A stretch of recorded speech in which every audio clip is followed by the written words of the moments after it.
ça, tu tires dessus. Mais il faut vraiment tirer. Hein. Et si c'est trop court, tu la fixes là, il y a le sac à dos par-dessus. Ah oui, d'accord. Reconstituer une armée de poilus en figurines de laine, tel est le défi que s'est lancé Anna dans le nord de la France. 100 ans après le début de la Première Guerre mondiale, elle y voit une bonne manière de rendre hommage aux soldats, mais aussi aux femmes qui leur tricotaient des chaussettes pour résister aux hivers.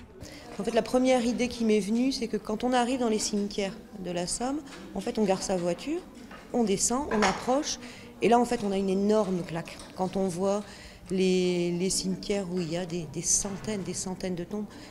Et puis après, on s'approche des tombes, et là, on voit les âges des personnages. On voit qu'ils avaient 16 ans, 18 ans, 20 ans, enfin, c'était des gamins, quoi.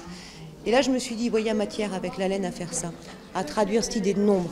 Anna est connue pour son blog Daily My, où elle commente l'actualité en figurines de laine, comme ici l'affaire DSK. La guerre 14-18, il y a un an encore, elle n'y connaissait pas grand-chose. Mais la voilà aujourd'hui à la tête d'une véritable armée de tricoteuses.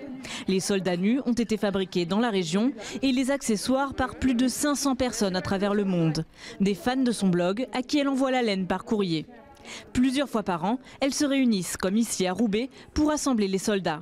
C'est agréable de se poser, de prendre le temps d'apprendre et de... Voilà. Moi, je sais pas le faire en plus, donc on m'apprend. Je trouve que c'est incroyable, ils sont vivants en fait. Hein.